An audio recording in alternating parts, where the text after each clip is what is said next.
So let me teach you how to use loops, how to create loops on your fabric.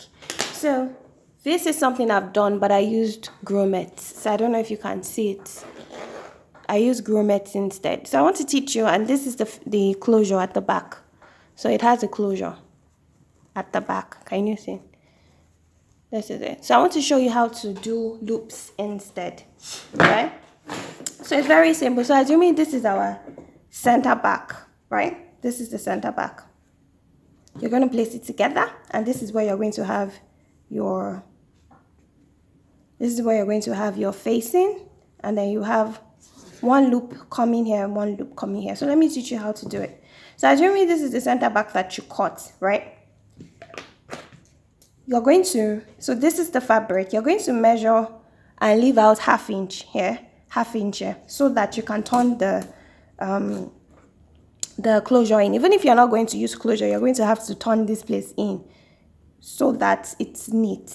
So you're going to leave half inch here. Now I'm going to measure the distance between here. So the space between the 0.5 inch allowance. So mine is 9.6.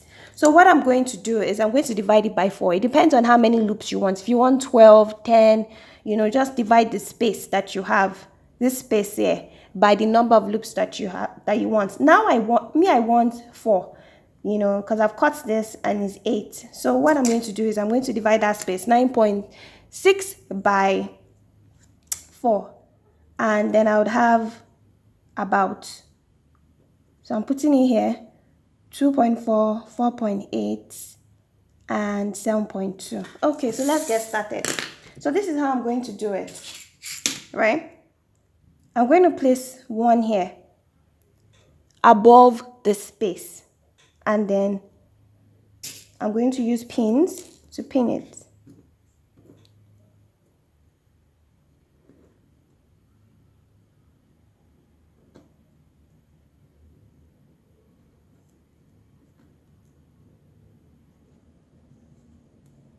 So what you want to do is leave enough space, right? Because this is the stitch line and we're going to turn this in. So I'm going to show you how to do that. So I'm just going to put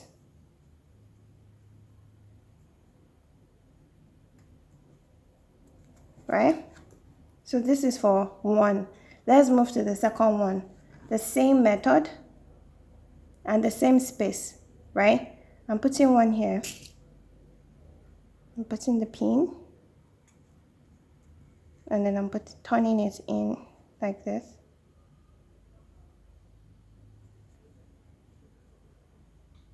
So you see this space here, I'm putting one above and one beneath, right? And then I'm closing the space so that there's no space in between. So you want to leave enough, so that you can stitch on it, okay?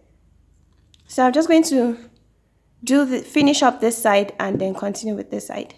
So I'm done with it too. So you see that if you match it up, or if you align it, you'll see that they actually match. And that's why measurement, or doing all these measurements, is very important.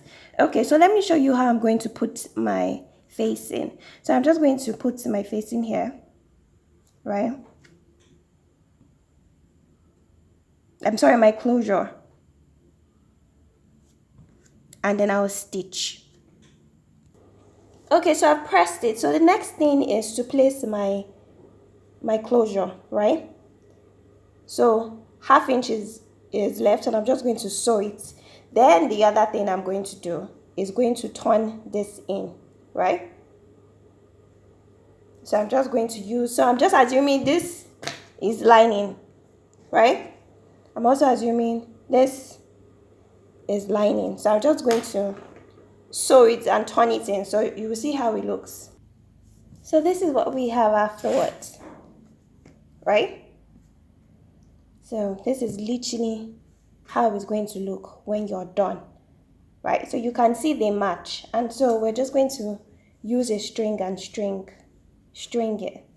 So it's so easy. This is the closure. You see, I understitched, right?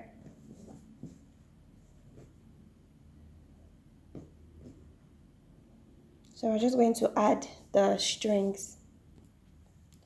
And I have stringed it, and this is the end. So this is literally how you create your loops, and this is how you add your closure.